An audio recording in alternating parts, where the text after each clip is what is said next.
Baik, kita akan lihat seperti apa dan apa yang harus kita perhatikan nih, Safira. Apalagi terkait mengenai indeks harga saham gabungan yang mungkin bisa menjadi awareness-nya para pelaku pasar nih. Iya, Maria dan juga pemirsa, indeks harga saham gabungan memang betul ya, sering terkoreksi jelang Hari Raya Idul Fitri begitu ya. Namun memang faktanya nggak selalu ditutup dikoreksi jika memang menghitung pergerakan seminggu sebelum Lebaran. Nah ini ditutup ya, dipatahkan begitu ya. Khusus pada tahun ini, Maria, kalau kita lihat memang gerak IHSG pada pekan terakhir jelang Hari Raya memang sangat volatile sekali. Tentu kita juga cermati ya, Maria, pergerakannya bisa cukup signifikan.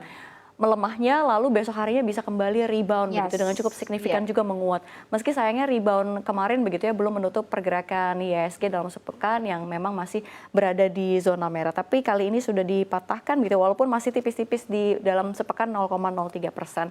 Jadi kalau kita lihat IHSG pada sepanjang hari ini begitu ya Jumat, tadi kan kalau kita lihat di sesi 1 ditutup di zona hijau gitu. Tapi kalau kita lihat memang berbalik koreksi. Kalau misalkan ditutup di zona merah hari ini, maka tren mingguan akan memang semakin jatuh ke zona merah. Tapi untungnya tidak, dan hal ini juga akan melanjutkan tren IHSG pada sepekan sebelum Lebaran yang memang selalu merah sejak pandemi COVID-19 ini menghantam RI pada tahun 2020 lalu. Meskipun pada 2023 ini sempat berakhir hijau, nanti merembet lagi di 2024 masih hijau. Jika menelisik lebih jauh lagi, khusus pada tahun ini yang menjadi penyebab IHSG terkoreksi sebenarnya adalah dari aliran dana asing begitu ya yang keluar cukup deras, terutama memang dari saham-saham banking begitu ya, menepati posisi teratas untuk net sell-nya. Jadi kalau kita lihat memang data Bursa Efek Indonesia dalam seminggu terakhir mencatatkan ada 6,67 triliun rupiah. Ini dana asing yang keluar dari pasar saham RI. Dari nilai tersebut ini sebesar 5,97 triliun dari pasar reguler, sementara sisanya 700-an miliar ini merupakan akumulasi dari pasar nego dan juga tunai. Nah kalau kita lihat tentu saja ada 4 bank besar tanah air begitu yang menepati posisi teratas yang paling banyak dibuang asing dalam seminggu ini. Kalau kita lihat ada BBRI dan kalau kita lihat yang membukukan net sell gitu ya, net foreign sell hingga 1,7 triliun. Diikuti oleh BMRI, Bank Mandiri, juga Bank BCA, masing-masing ini sebanyak 1,5 triliun dan juga 1,4 triliun. Lalu ada juga BBNI begitu ya dijual asing hingga 537,9 miliar. Dan kalau kita lihat memang faktor utama asing yang banyak jualan saham bank ini karena juga bertepatan dengan momentum pembagian dividen. Jadi nggak heran sih sebenarnya Maria ya jika asing ini ingin mengamankan dulu modalnya terlebih dahulu lantaran memang kecenderungan dari harga saham jika sudah melewati dividen ini akan terkoreksi dahulu. Nah kalau kita lihat terlebih lagi ini dividen bank tahun ini kan momentumnya terjadi pas pada saat Ramadan. Betul. Jadi dividen tersebut bisa diibaratkan sebenarnya THR begitu ya bagi investor. Jadi nggak nutup kemungkinan juga jika dividen juga bakal dicairkan sebagai tambahan modal untuk belanja kebutuhan hari raya. Nah, selain itu juga Maria dan juga pemirsa koreksi IHSG terjadi nih memang lantaran pelaku pasar juga mengantisipasi terhadap sejumlah ketidakpastian eksternal, utamanya dari Amerika Serikat yang akan merilis banyak data ketika IHSG libur panjang. Jadi kita siap-siap nih nanti pembukaan pasar 16 April seperti apa pergerakannya begitu ya. Khususnya ada FOMC minutes dan data inflasi Amerika Serikat hingga pasar tenaga kerja. Dan kalau misalkan kita lihat dari dalam negeri sendiri juga sedang ramai tentunya kita juga menyaksikan sentimen sidang MK di mana memang sidang kali ini menghadirkan menteri-menteri kabinet Indonesia Maju. Ada 4 yaitu Menteri Koordinator Bidang Perekonomian Pak Erlangga, Menteri Pembangunan Manusia dan Kebudayaan Pak Muhadjir Effendi serta Bu Sri Mulyani Menteri Keuangan dan juga Bu Tri Risma hari ini Menteri Sosial.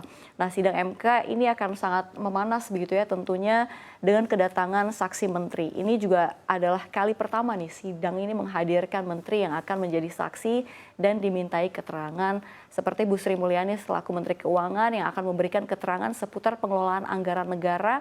Sementara Risma menyampaikan terkait bantuan sosial pada periode sebelum 2024 dan kita lihat juga MK biasanya menghadirkan saksi dari kubu yang berseteru dan nggak sampai dimanggil menteri nih Maria. Ini yang membuat IHSG juga sempat panas di minggu-minggu ini. Ya. Menarik sebenarnya kalau kita perhatikan dari data yang tadi disampaikan oleh Safira sebenarnya sudah sangat jelas ya sentimen yang cukup menyelimuti pergerakan IHSG jelang liburan gitu ya, jelang Hari Raya Idul Fitri. Tapi menarik karena memang dari sisi asing sendiri hari ini sebenarnya masih ada akumulasi masih ada pergerakan beberapa emiten begitu ya. Ini tanpa diduga begitu ya kalau kita lihat banyak sekali asing juga yang masuk ke MDKA. Di sini net foreign buy-nya mencapai 84 miliar sehingga mengkerek juga MDKA ke 13 naiknya 12,13%. Kemudian juga masih tune in di BCA juga. Kita tahu kan BCA adalah sebagai salah satu saham big cap perbankan gitu ya. Walaupun kalau kita lihat tadi secara keseluruhan dari sektornya finansial ini justru terkoreksi, tapi BCA justru di sini sebagai yang capnya lumayan besar ada apresiasi kenaikan 0,25% gitu ya. Kemudian kita lihat juga masih ada aksi lanjutan foreign buy juga masuk ke Gotoh, kemudian juga masuk ke